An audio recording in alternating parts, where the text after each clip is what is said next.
Not far from here, at the intersection of Convent and Foster Streets, 6 of our sisters joined 2 lay teachers in 1893 to form the faculty at Gallitzin Public School. On the first day of school in the brick building, Sister Sebastian McGrath, in full habit, taught 41 students ages 8 to 14 from families working in coal mines or constructing railroads.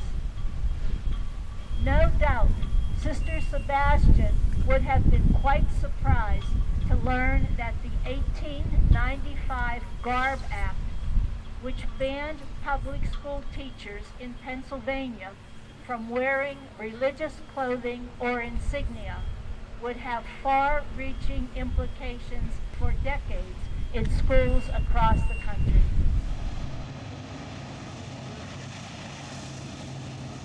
The railroad tunnel was here when the Sisters of St. Joseph started teaching in one of the Gallitzin Public Schools in the early 1880s. In 1893, Gallitzin merged the schools into a new centralized school building that was constructed over the tunnel.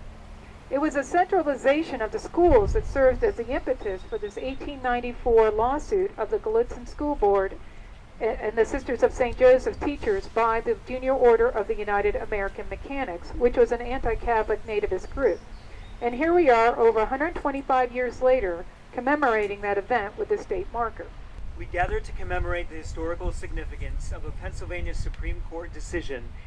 The court affirmed the right of the Catholic Sisters of St. Joseph to wear religious garb while teaching in the Gallitzin public schools. In this 7-1 ruling, the state's highest court held that public school officials could not give preferential treatment to one form of religious expression over another. They could not create a religious test for public employment. The court rejected the argument that the state was diverting public funds when hiring the sisters.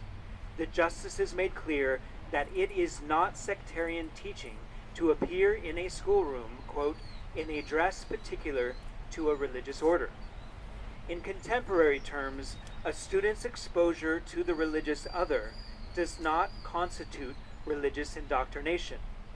However, there is one sentence of this ruling that set into motion a 126-year-old legal saga that persists today.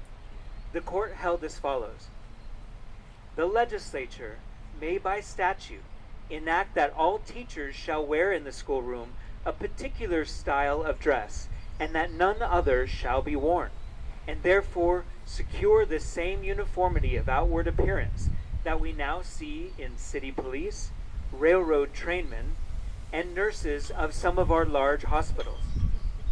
So in modern legal terms, the court issued a call for a neutral law that did not single out religion for government regulation. In a swift response to this immensely unpopular ruling by the state's Protestant majority, the Pennsylvania General Assembly took the authority affirmed by the court, but they did not take the justices' advice. The legislators enacted the nation's first anti-religious garb law. The law specifically defines religious garb as follows: if there is any dress or mark or emblem or insignia indicating that such teacher is a member or adherent of any religious order, sect, or denomination, they could therefore lose their job and be prevented from teaching in any school, in any public school throughout the state. By the end of World War II, there were 22 states that took Pennsylvania's lead. They denied public school teachers around the country for wearing religious garb while teaching. This language is clearly not neutral. It targets the teachers' religious identities and denies public employees the free exercise of their religion. The statute also entails criminal penalties for any public school administrator who failed to suspend or terminate the offending teacher after notice of a violation. There is nothing neutral about this hostile law. This important marker brings our attention to the urgent story of the hard-fought legal protections made by the 21 American states that have successfully repealed their anti-garb laws and policies. Our state representatives are now poised to repeal this statute once and for all, and when signed into law, may the bell of liberty ring true once again. May it be so.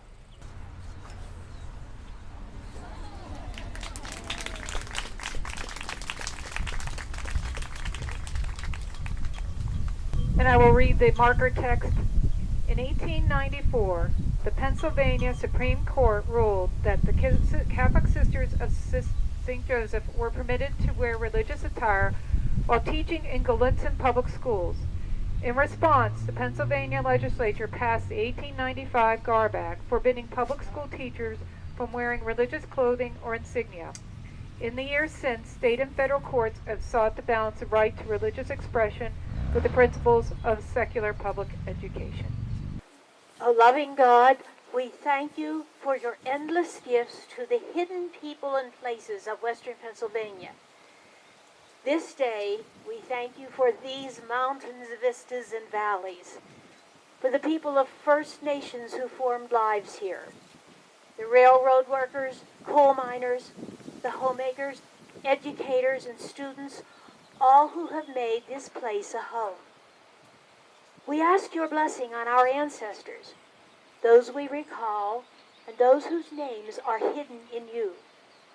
We ask you to bless all visitors, those who come often and stay long, those who are here once and briefly, those still to come who will discover knowledge, interest, and companionship by means of this marker, and all dear neighbors who live here in faithfulness to the land and one another.